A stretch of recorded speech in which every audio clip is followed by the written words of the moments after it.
Bonjour les gens, c'est Monos, vous êtes sur une nouvelle vidéo de ma chaîne. Aujourd'hui, c'est donc encore une vidéo assez spéciale. Là. Ta-la-la-la-la. Alors oui, il y a eu une petite modification de... Ça, c'est quand on a une chérie qui s'amuse avec les cheveux longs. Bisous chérie. Ça fait un petit moment que je n'ai pas fait de vraies vidéos ou de vidéos, c'est normal. J'ai eu mes vacances, ça a été beaucoup plus light et j'ai passé plus mon temps à programmer. Et là, j'arrive dans une semaine, ben, c'est la semaine des vendanges pour moi. Donc, le top départ, c'est à 7h30 pour moi. Donc, si vous allez voir cette vidéo, soit je suis déjà en vendange, ou soit je vais commencer les vendanges. J'en ai, je sais pas pour combien de jours, peut-être une semaine, normalement une bonne petite semaine, voire un petit peu plus. Ça, je peux pas le dire, je sais pas, c'est comme ça. Donc, je pense pas que ça soit cette semaine que vous allez avoir encore des vidéos construites, entre guillemets. Pas de panique, ça va revenir après. J'ai un beau programme pour l'après-vendange. Alors, que va-t-il se passer pour l'après-vendange? Eh ben, je vais finaliser Prisonnier, qui a été arrêté pendant 15 jours, là, j'ai soufflé. Donc, je finalise Prisonnier, et alors, c'est pas moi qui va le vendre, Prisonnier. Voilà, j'en dis pas plus. Enfin, normalement. Donc je finalise Prisonnier et on va lancer la machine. Donc la machine, ça c'est ce qui va être cool. J'ai encore deux vidéos à monter, donc j'ai eu le temps mais je l'ai pas fait. J'ai pris mes vacances geek. J'ai quand même la vidéo de l'ADN à monter et à diffuser, mais le son finalement n'est pas tip top. Je sais pas comment, si je vais redoubler derrière ou pas, donc j'ai encore un petit travail à faire là-dessus, on va bien voir. Alors je vais peut-être m'occuper, si j'ai la puissance, et oui, il faut de la puissance le matin quand je me lève, dans une semaine de vendange. Je vais peut-être m'en occuper, c'est ça, cette semaine de monter les deux vidéos.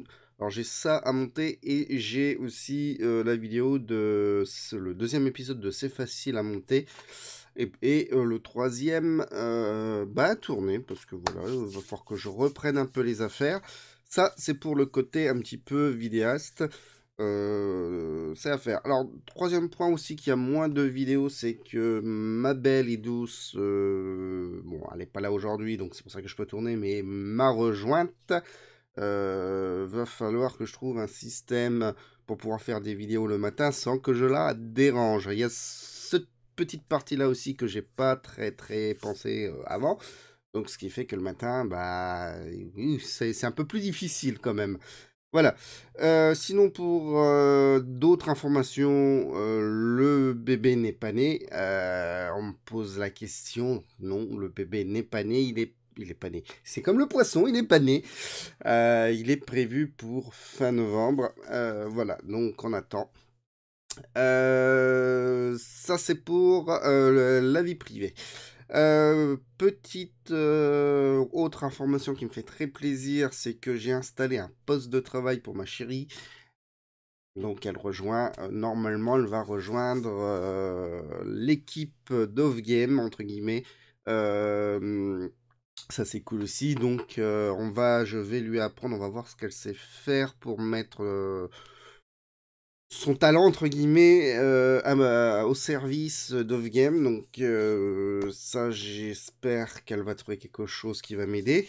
Alors pour le moment je vais installer quelques outils graphiques. Donc on va voir ce qu'elle sait faire au niveau graphisme et pixel art, ce qui pourrait être cool.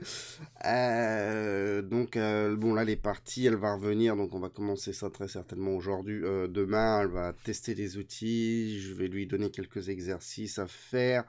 J'en reparlerai un peu plus, je pense, mais voilà, j'espère que elle va y arriver, quoi. Ça serait super, on pourrait au moins se partager des tâches comme ça, hein, pas des tâches ménagères, hein, non, il faut pas déconner, hein. Voilà, donc j'ai ce côté-là qui arrive. J'ai commencé la programmation avec ma chérie, mais je pense pas que ça soit vraiment dans ses cordes.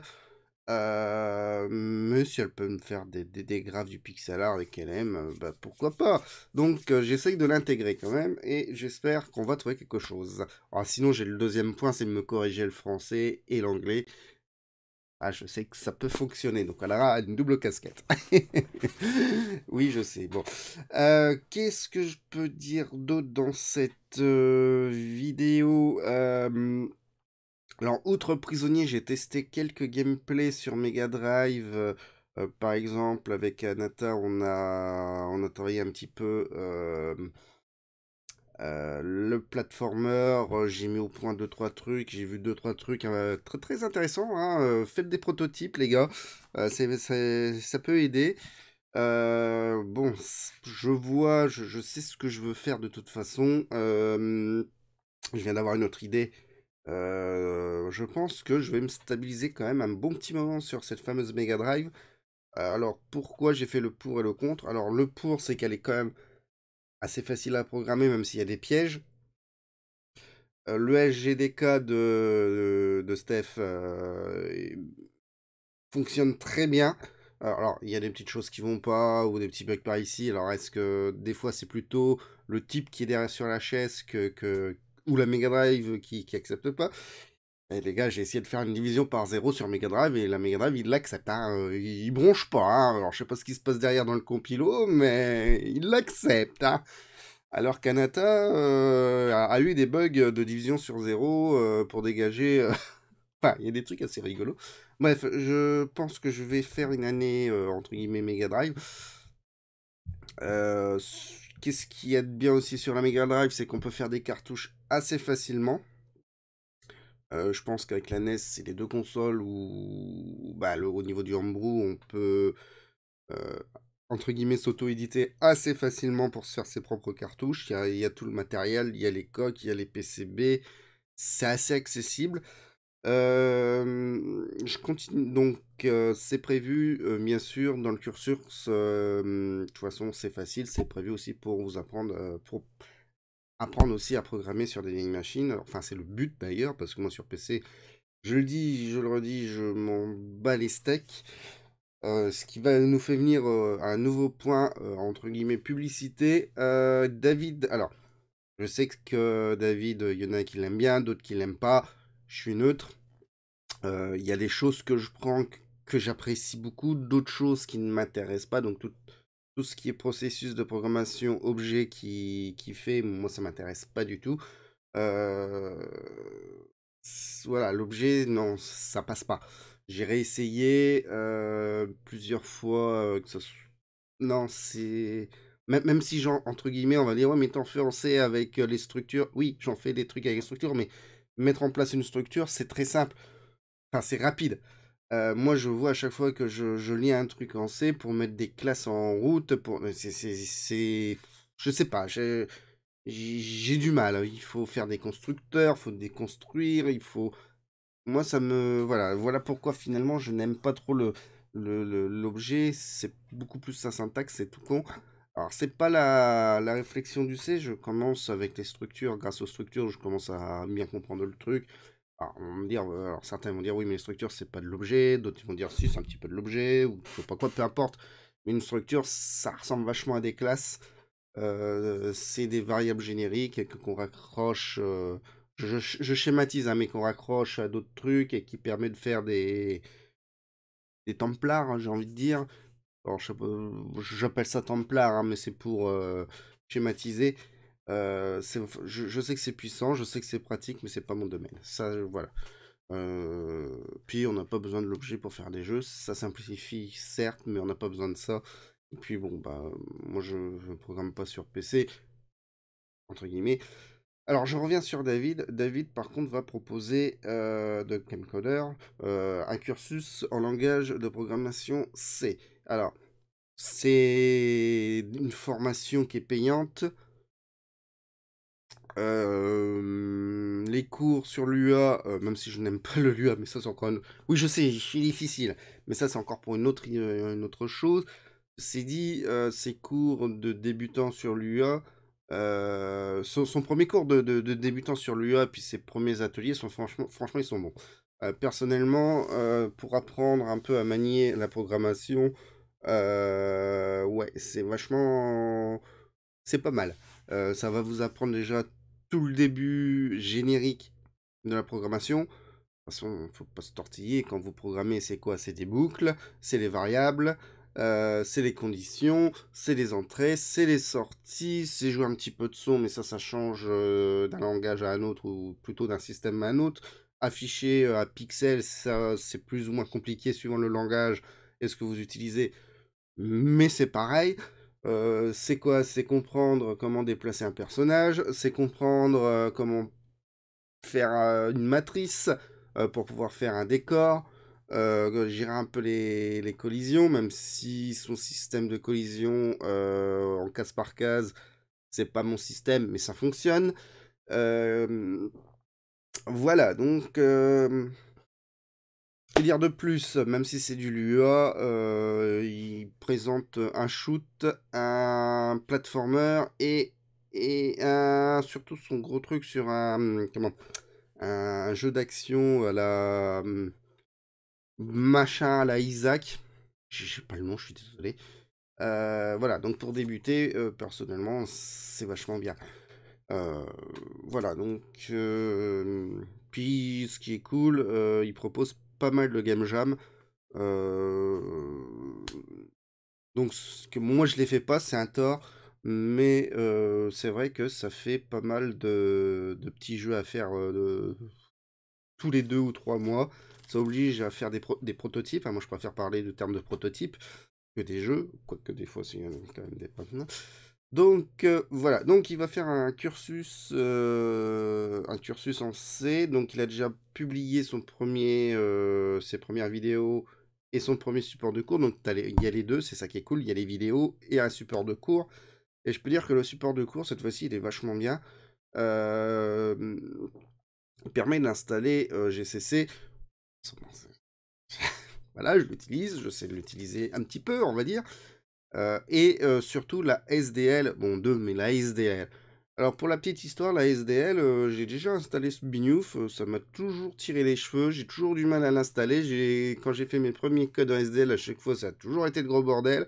Et je sais pas pourquoi, en suivant son manuel de cours, son installation, eh ben, ça fonctionnait du premier coup. Alors, il y a un petit peu plus d'expérience par rapport à d'habitude des compilateurs et des trucs comme ça, donc je comprends un peu mieux ce que je fais.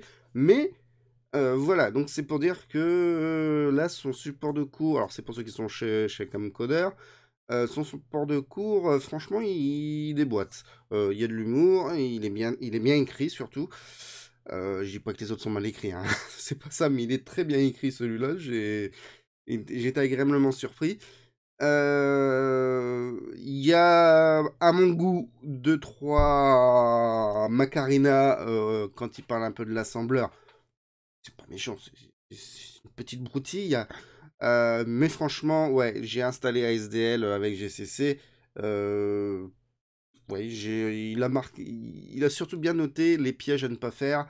Alors, les pièges à ne pas faire, c'est tout simplement alors là, je vais parler un peu aux spécialistes.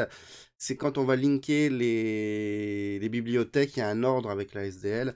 À mon avis, c'est pour ça, à chaque fois que j'ai eu des bordels, je linkais un peu n'importe comment. Donc, il y a bien un ordre pour linker à soi-disant les librairies. Et moi, j'ai fait exactement le truc qu'il a fait et ça fonctionne. Alors comme d'hab, hein, il préconise via Visual Studio. Moi j'ai fait avec mon Notepad++ et un fichier BAT. Moi bon voilà, je suis revenu à ma méthode. C'est pas bien grave. Voilà, ça fonctionne. Donc ça c'est super. Donc vous allez pouvoir apprendre à faire des jeux en C avec la SDL et être accompagné. Et ça, moi je vous l'apprendrai pas dans le C facile, hein. Ça je vous le dis tout de suite. Moi c'est d'apprendre la base du C sur PC parce que c'est plus facile de vous montrer ce que je veux sur PC avec. Moi j'utilise. J'ai plus le nom du compilateur, peu importe, mais ça fonctionne aussi avec GCC, ce que je vous montre, et ça va fonctionner avec tous les compilateurs que c'est que vous allez avoir, donc ça fonctionne très bien. Et j'ai une autre méthode que David, et le but c'est de vous mener directement sur du rétro. Autre chose aussi encore pour finir les game coders, ce qui est assez génial, c'est que ça se voyait déjà depuis le début, mais on parle quand même assez fréquemment de rétro avec lui. Il est aussi beaucoup intéressé par le rétro, non pas pour faire des jeux sur rétro, mais pour comprendre les machines. Et ça, c'est aussi, ça peut être aussi intéressant parce que entre programmer un Amstrad CPC, un Commodore 64, voire même le VGA du... Où est-ce qu'elle est, la machine? Elle n'est pas encore opérationnelle, mais voilà, j'ai passé 2 semaines à programmer cette petite machine. Alors, qu'est-ce que c'est? C'est tout simplement un Windows. Alors, sur une autre, hein. C'est un Windows, enfin sur j'ai 3 machines comme ça, donc il y a une machine qui est prête à l'emploi. C'est un Windows 98 avec un SSD, non pas un disque dur, oui c'est un disque dur flash, je sais plus, 2 Go et 512 en RAM, MO, hein, pas giga. Et j'ai installé, ou j'ai réussi à installer Turbo C++. Et je peux dire que je me suis pris un royal plaisir au niveau graphisme à comprendre un peu le VGA, l'affichage VGA, qui en fait c'est tout con. Et c'est super bien foutu, surtout le modèle VGA, c'est que tout est linéaire. Donc c'est un grand tableau de je sais plus combien d'octets. Et chaque octet, c'est un point à l'écran, un index de points à l'écran, dans une palette de 256 couleurs. Donc un octet, on va à 256, 0 à 255. Donc hop, voilà là. Et ça, c'est génial. Alors, faudrait que je montre un peu plus ce que je peux faire là-dessus, donc parce que c'est fort sympathique. À l'heure actuelle, je suis capable de gérer un tout petit peu la souris, mais quand on lance sur Windows, pas sur DOS. Le joystick, un petit peu le clavier, affiché donc des graphismes à l'écran, je sais pas jouer de la musique. Voilà, donc c'est une très belle machine. Alors j'avais déjà présenté un peu cette machine rétro. Vous en avez au total, allez, pour une cinquantaine d'euros en prenant, quand vous achetez seul, une cinquantaine d'euros, je pense, en achetant les 2 composants, donc de la RAM et un kit flash. Ouais, il faut que je regarde, j'avais acheté autre chose. Ah, j'avais acheté, je crois, un adaptateur IDE pour mettre une carte SD. Va falloir que je regarde ça. Je l'ai toujours pas utilisé, j'ai plein de trucs. Donc voilà, ça c'est franchement très cool. Et même pour jouer des vieux jeux DOS, moi j'avais rajouté donc un lecteur de DVD. Alors au niveau des connectiques, voilà ce qu'on a au niveau des connectiques, hein, voilà, donc ça c'est merci MO5 de m'avoir présenté ça. Voilà. En fait, j'ai une machine à construire pour ma douce et chérie. Que dire de plus dans cette grande vidéo de 20 minutes? Bah, ça va être tout, hein, parce que ça fait déjà pas mal de trucs de blabla. Je vous dis donc très certainement après les vendanges. Voilà. Moi, je vais reprendre mes activités de programmation. Enfin, je l'avais déjà, j'ai pas mal programmé, j'ai jamais autant programmé en ce moment. Surtout, c'est que ma chérie me donne la force de programmer. Et elle m'engueule, là, en plus, hein, si je programme pas. Hein. Voilà. Allez, gros bisous, et puis bah, une prochaine sur ma vidéo. Bye bye.